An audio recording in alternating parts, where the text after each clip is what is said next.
Roots of the Science podcast with your girl, Anne with an E. Hello, everyone, and welcome to another episode of the Roots of the Science podcast with your girl, Anne with an E. Now, always the reminder that if you want to start your own podcast and you don't know how, one of the first things that I would recommend is for you to have a hosting site. So a hosting site enables you for your podcast to be found on your Apple Podcasts, your Google, your Spotify, and all the major listening platforms. And one of the great ones, which I use, obviously, is Buzzsprout, which I love. You can host it there. And the great thing is that there's a link in the show notes below for you to get started and also for you to help support this show. Now, let's get into today's episode. My guest today is Emmie Chiyindiko, who is originally from Zimbabwe, but now living and studying in Bloemfontein in South Africa. In this episode, we learn that Emmie has always been curious and fell in love with the field of chemistry during her practicals in high school. Emmie completed her undergrad in Zimbabwe and came to South Africa to further pursue her studies for her master's and now her PhD.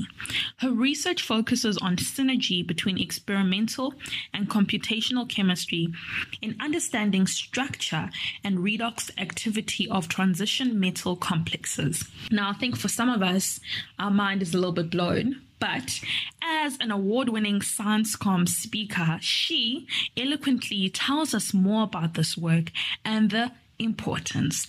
In fact, she tells us more how she was bestowed this prestigious title as an award-winning SciComm speaker, or science communication rather, and her love for science engagement initiatives and also teaching. Lastly, we discuss how Emmie navigates being a Black female international student in South Africa and also specifically in her institution. Stay tuned to find out about all of this and so much more. Hi, Emmie. Welcome to the show. Hi, thank you so much for having me. Thank you so much for agreeing to come on the show and just so that everybody out there can get to know more about you. I'm so excited. I'm so excited too. It is my absolute pleasure. I love your podcast and I think it's so great what you're doing, to make sure that women in science are put out there and, some young girls that want to do science have some material and some content and some people to look up to. So you are one of those people that we're going to get to know more about. So just for introduction purposes, please may you tell us a bit about yourself, your name, where you originally from, where you're based, and what you're currently doing. I'm Emmie Chiyindiko. I'm originally from Zimbabwe. I was born in Harare, and right now I am living in Bloemfontein in South Africa. I'm turning 27 years old in October 7th to be specific. You might want to write that down. Team Libra, that's what you believe in.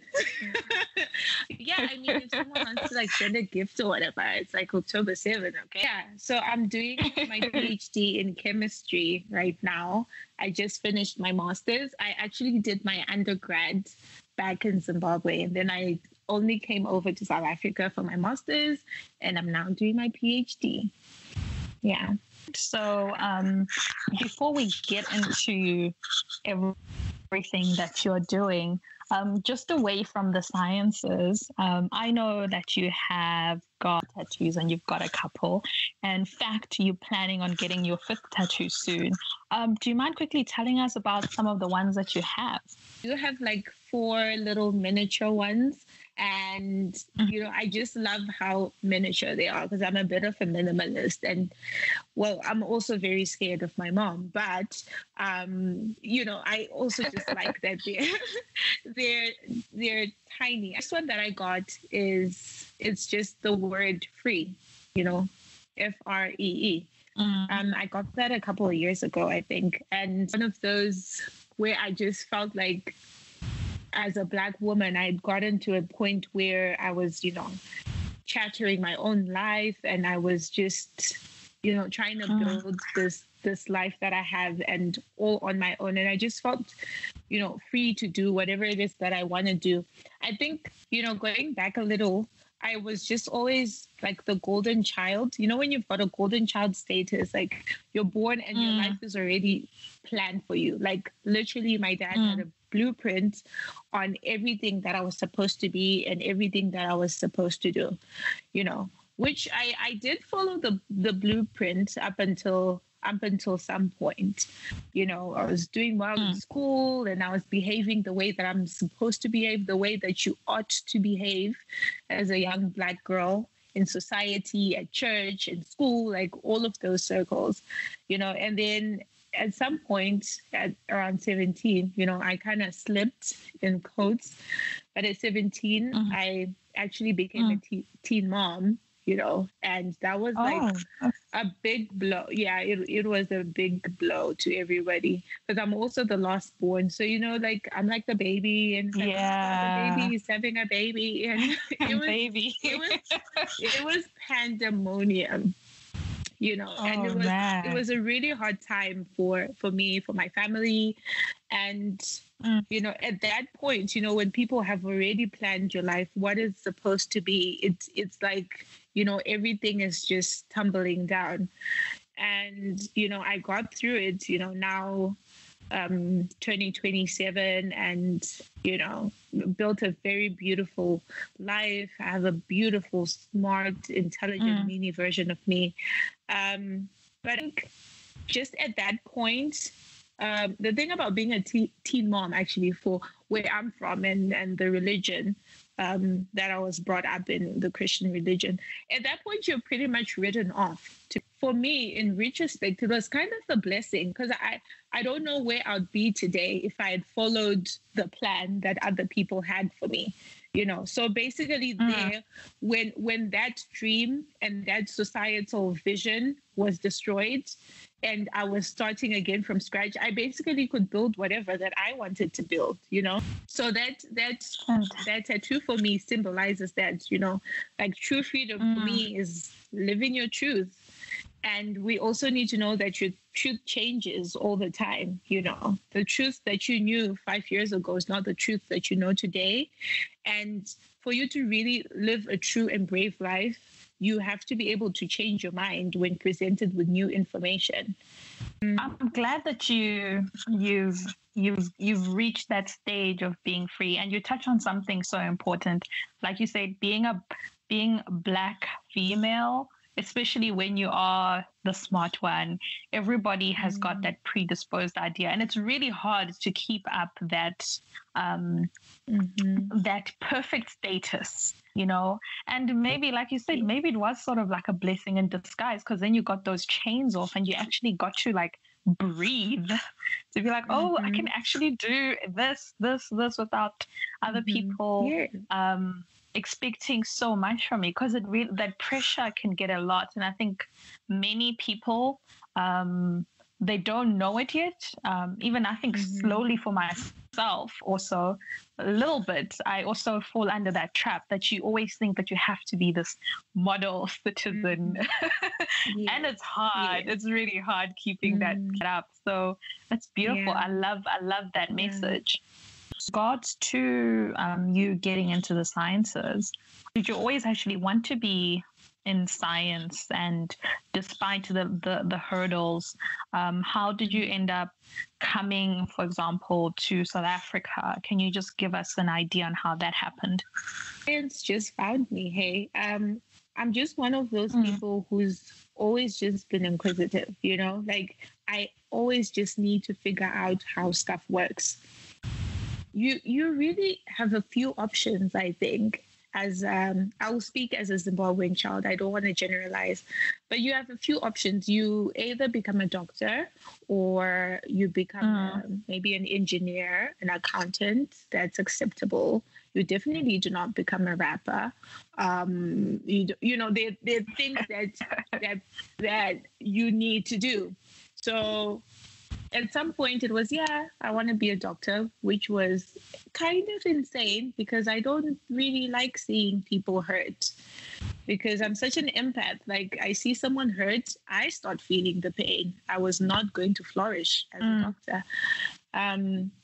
But then that was basically the goal. until high school when I was having chemistry classes, and I was really good at titrations. I was like a titration guru. Like I was the queen of type. Like when Okay, girl. people overshoot, like when you put a little bit too much and you miss the end point. I was not missing the end point. Like I loved handling that thing. I really did. And I think I just never knew how good I was at it though, because I always undermined myself for some reason. I'm not sure why I always undermined myself. And then like when my marks would come back and then I would have these high marks, I would just assume that everybody else has the same.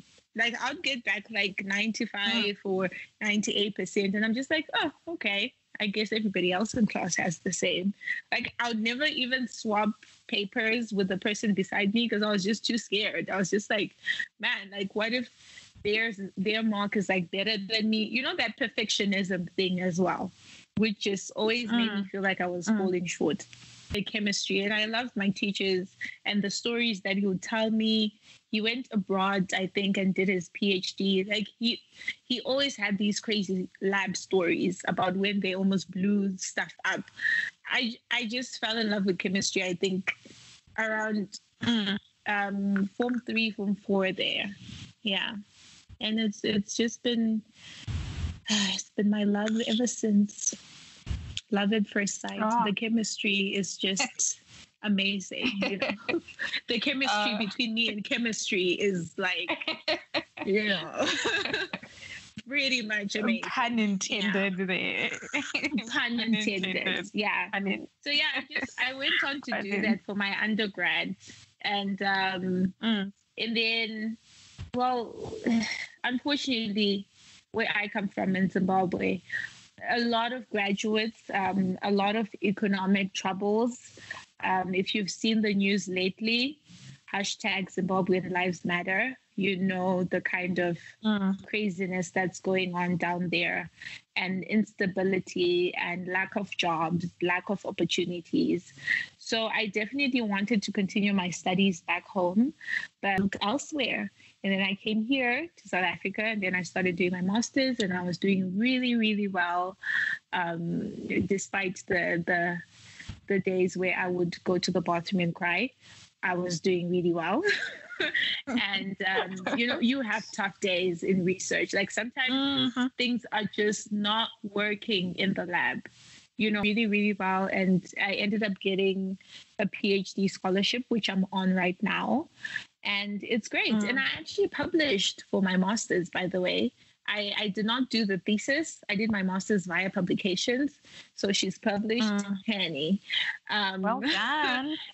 I know. Congratulations. Like it is really great, because publishing is really, really hard though.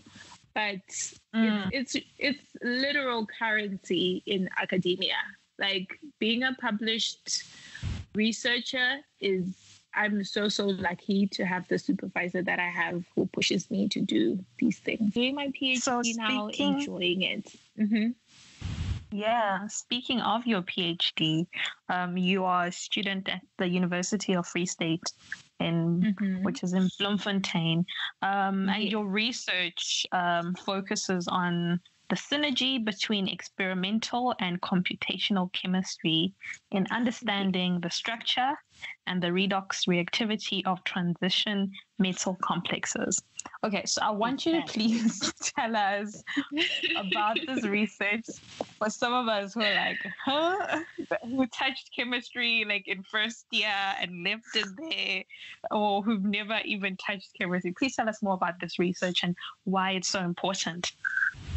Okay, so number one, I will try to keep it short and simple.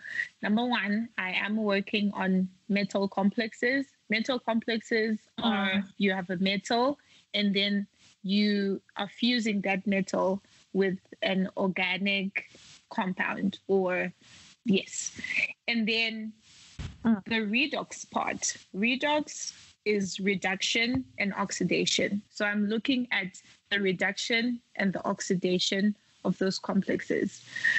what reduction and oxidation is basically when a compound gives off an electron or it accepts an electron.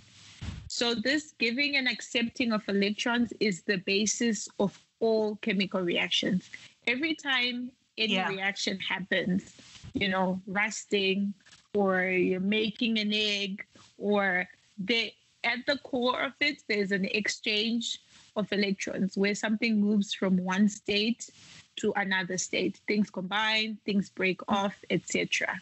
So that's why we're looking at the redox, because we want to see how these metal complexes react. So, and then the computational chemistry, that is a very exciting little bit. I actually started doing computational chemistry in my postgrad. I had not done it during my undergraduate. Okay, so I was speaking to my friend last week who's a chef, and I was using this analogy. It might be totally off, okay? Let's hope it works out today. Okay. Trying to explain what computational chemistry is. But let's say you've got a bowl, and then you put in flour, you put in eggs, and then you put in baking powder, you put in vanilla essence. These are basically the ingredients of making like pancakes. So you put it in a bowl, and then you put it in this machine that basically tries to find the best output possible for all these ingredients, tries to find how we can position them so that in the end we have something that is stable and something that is useful. So basically in computational chemistry, you feed in structures into a computer system, and that computer system will literally move each and every element of the structure in different ways.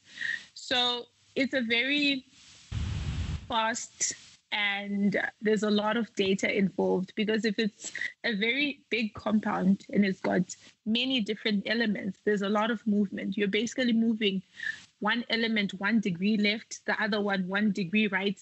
So it's making all these simulations so that in the end, the structure is at its best form, at its most stable form, at the lowest energy form. So you can't do it on your own, because you take 100,000 years. So you let the computer, work it, move things about, and then the output is this particular compound is most stable in this structure and in this form.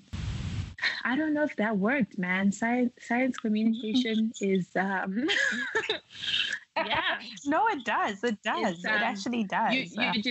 You're always trying to break things down and make sure that people understand what exactly is happening, because science is in our everyday world.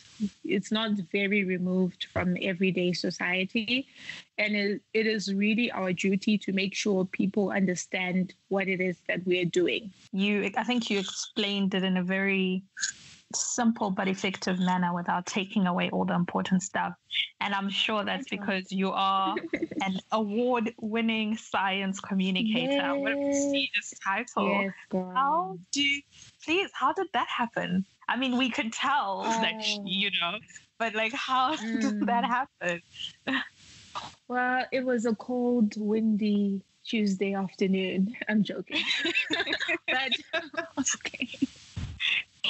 But genuinely, what happened in my psychom journey, this is something that happens in my life a lot, where I start doing something and I think that it's new. And then I look back into my life, and then I see that, wait, I have been doing this in some way. So during my master's, I was doing my research. I was in the lab a lot. And I will say sometimes it gets tiring when you're in the lab all day and you're doing experiments and, those LED lights and machinery, and it gets a bit tiring. So I just saw this email that popped up, on my screen about a science competition. It was the 3-minute thesis, and it was being held at our school. So you just have to, walk in, tell them about your research in 3 minutes in a way that's understandable, entertaining, and and you walk out. I will not lie and say that it was just the love for SciComm. There was some money involved. I mean, I was like, okay, so are you telling me that I come in, I tell you about my research for 3 minutes, and then you give me 5,000 Rand? I'm not like 3 minutes. Okay, I think I can do that. So I watched some videos online because there's a lot of material about 3-minute thesis competition. A lot of universities do it. So, and I was like, man, this is kind of dope. This is exciting. So I do my talk, I practice, I work well under pressure, really. So I literally waited until the last day, and the thing was the next morning. So that evening I was like, okay, we're under pressure. We have to come up with something.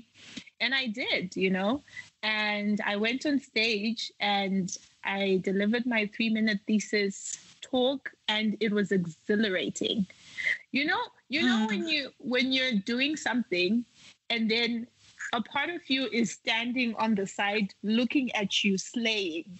That's how I felt. I was just like, man, wow. I was just like, damn, I am killing this. Like I was like, I am killing this. And I love those feelings, Every time I do a project, when I genuinely feel excitement and I can feel that, man, I put in a lot of work and this is beautiful, I know that it's going to be a success.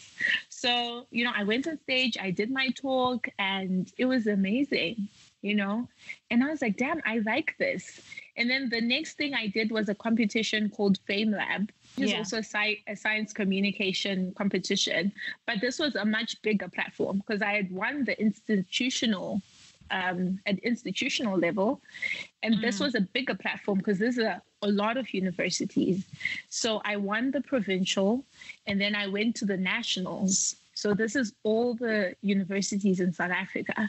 And then I won the nationals. And man, it was just a roller coaster ride. And I gave a presentation to a room.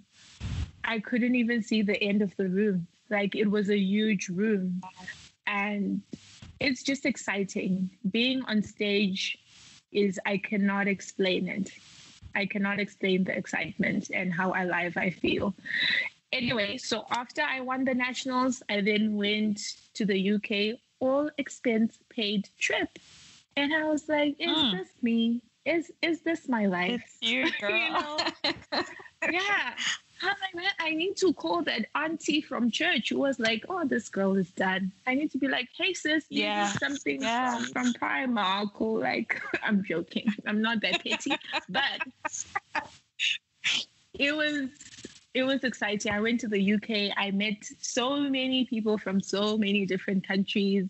I had the time of my life. And from then, the SciComm stamp was on my forehead, and I've done a lot of community engagement programs. I've worked with high school students on science debates. They are amazing to work with as well. Like high school students, amazing. Kids, amazing to work with. I've done keynote speeches. Man, I've just been unstoppable really in this SciComm journey, and I enjoy it so much. And I feel like if you're a researcher, you don't literally have to do SciComm, because I understand not everyone is comfortable on stage, and you don't have to force yourself to give speeches. You can do other things. Like right now I'm working on a comic book actually. And so cool. So do you draw? I was just like, oh no, I don't. Oh, I'm terrible. Oh Jesus, I can only draw the stick man. Yeah. No, I'm working with an artist, because as well, science. You can do some collaborative work with other yeah, like we should not just be in our ivory tower and be like, science is science and we don't care about everybody else. You can merge science with poetry, you can merge science with dancing. I know some people did like a sci-bri. I'm not sure what exactly was going down there. The science bri, I do not know, but it sounded interesting. And anything that involves food, I want to be there. But I am doing this comic book now, which I hope is going to be out this year, where we've got a Black superhero who is also a woman, loosely based on me. But yeah, I just one day I was just so cool. sitting, and then I was like, I wonder what it would be like if I was an actual superhero and saving the world with science. I mean, which we kind of are as scientists, but I just thought it would be cool. That's so dope. That's fantastic. So I was just saying that you don't have to just speak. You can do a lot of other things, But then my thing is just find things that you enjoy doing outside of research. Research should not be your whole life. It's part of your life. It's not your whole life. No matter what the supervisors and the HODs tell you, you do not live and breathe your thesis. Okay. Yeah. You are a person who is doing a PhD or who is doing a master's who likes to do other things, and you need to do other things as well that bring you joy and happiness. Preach it, preach it, preach it. So you've had all of these successes, Emmie. You've traveled the world. You've been teaching young students. It sounds like everything is going great. But I know that there's a little bit of a but coming here. I just, just despite all of these successes, we touched on it a little bit about how it's difficult being a young Black woman. But for you, you are a young Black foreign woman in South Africa. And that on its own, I know this as well, speaking from my own experience, also being from Malawi, there's a lot of hurdles that are put in front of you and that you have to jump on. I think from afar, people are like, oh my word, Emmie's doing great. She's getting scholarships. She's traveling the world. But, there's hurdles. You can't get some funding. You can't get jobs. There's things that are put in place that only, I think, international students, I think all over the world, whether you're an international student anywhere, you will relate to the visa issues. Like, let's not even get started on that. So I just wanted to ask you, how are you navigating all of these obstacles and potential challenges that are placed in front of you and still like killing it and slaying it? Girl, the PTSD, not even post-trauma, present trauma. Yeah. It's really hard. I won't lie and say that it's a walk in the park. I mean, it's really hard because I mean there is the good side of it here where I'm in a land where I feel like okay, I will not say the sky is the limit in this land. I mean, maybe the ceiling is the limit, but I have more wiggle space to do a lot of other things that I wouldn't necessarily have the space to do if I were in Zimbabwe. Unfortunately, because of the current situation that is going on in Zimbabwe, I have more wiggle space here. But definitely, the sky is not the limit because they are the gatekeepers of certain opportunities. And I genuinely don't know how I feel about it when it comes to, where you are qualified sometimes to do something and you're not awarded the opportunity because of where you were born. I just find it hard to wrap my head around. I mean, at the same time, I understand the fear that some people have in this country, I understand some of the fear that they have in losing the opportunities that have been created by their own government for them. to other people. Yeah, of course. But at the core, I mean, we're all human beings, trying to make the best of our lives. It's such a heated and nuanced conversation to have, but it has been hard, especially for my master's. I came in and I couldn't come and just ask for a scholarship because I had no track record really here. I was a kid coming from Zimbabwe. My supervisor took a chance on me. Other people actually turned me down. They said, we don't have space for you in our lab. And my supervisor was just like, look, I can take you, but you have to pay for yourself. And at that point, I was like, the fact that you're giving me a chance is all that I need. All I wanted was a chance. Yeah. And I did my master's. It was very hard. When you're an international student, you have to pay all your fees, up front at the beginning of the year. You're staying in residence. Yeah. You have to pay, thousands and thousands of dollars. I think at some point it was 60,000, say 20,000, and you have to pay it at once. And you're there like, where am I supposed to get that? So you're in trouble. You're being threatened to be deregistered, and it was really, really hard. Because I remember even at the time that I was traveling, the time that I went to the UK and the time that I did the nationals and all of that, I still had like debt. I was in debt with the school. I owed them money. And at that point, I felt very disappointed with the international student support, because at that point, the school came to me and they said, we want to do a story about you.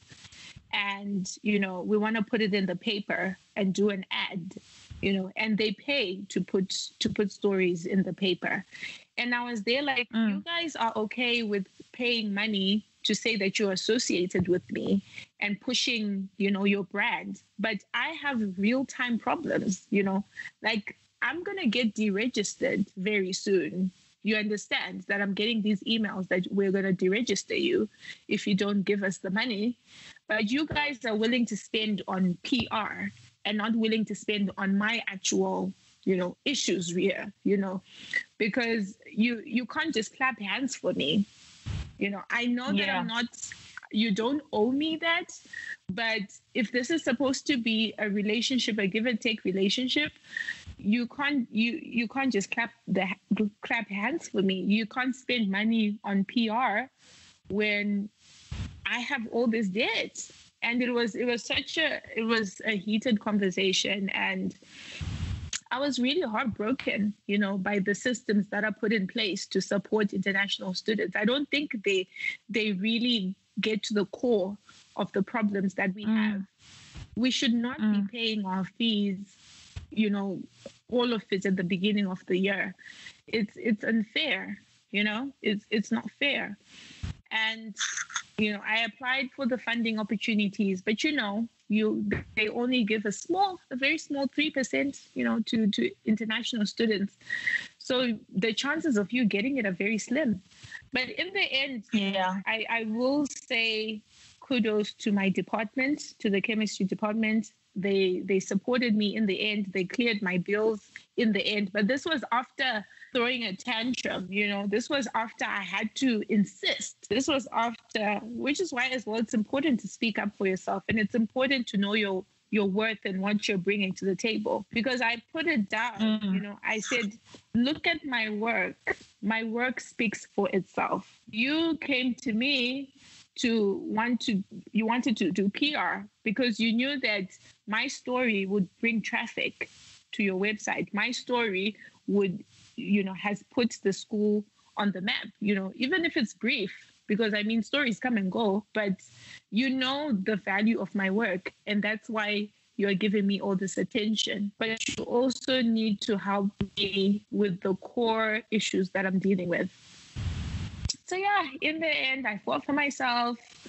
They helped me. I hated the fact that I had to explain that, but then sometimes you have to stand up for yourself, and sometimes you have to demand what you deserve. So when I came in for my PhD, from the jump, I said that when I came for my master's, you didn't know me. You didn't know what I could do. This is me after my master's, a master's with highest honor, with distinction, a master's that I published 3 papers. 3 papers. Wow. Generally, when you publish 3 papers, you can actually get a PhD. You know, for a master's, you need to publish 2. I published 3 papers. I did 3MT. I did all these SciComm things. I've spoken in big stages. The deputy minister's office asked me to speak to kids in this province. You know what I can do. So make me an offer. That's what I said for my PhD. I was like, yeah, I won't do the PhD, but what are you offering me? Make me an offer, and then I'll accept it or reject it. And then, you know, people are like, okay, you know, let's think about it. If you tried NRA, I'm like, I have tried everything. You know that I have tried. So you need to make me an offer. And I got a couple of offers, you know, but in the end, I went with the best offer that I had gotten. So I'm also going to be doing my PhD via publications, one which is already under review. And it's, and that's my journey. Wow, Emmie, like that last part, you're a badass. Like, love it. I love how you've fought for yourself. I think very rarely do we really, like you said, stand up and speak for ourselves rather, because you do, like you said, you do bring all of this to the table now. Like, you know, you guys make me an offer. You know, like this is the type of stuff that happens in the business world. Like, make me an offer. So I love it. I love it. Yeah, I love it that you brought it here. Movie. Yeah, it was great. It sounded like a movie. Great. I was actually cheering for you. Oh, thanks, bro. Yeah, but it comes from that. It comes from that also, that 17-year-old girl where people were telling her, hey, your life is over. Hey, because this is what has happened in your life, we have now labeled you with these labels. And me having to fight off that and be like, no, you cannot define me. You cannot tell me who I am. You cannot tell me what I can do. And it's the same spirit that I'm using even now to stand up for myself and say, you know what? You cannot define me. This does not define me. This is what I need. This is what I'm going to do. Yeah.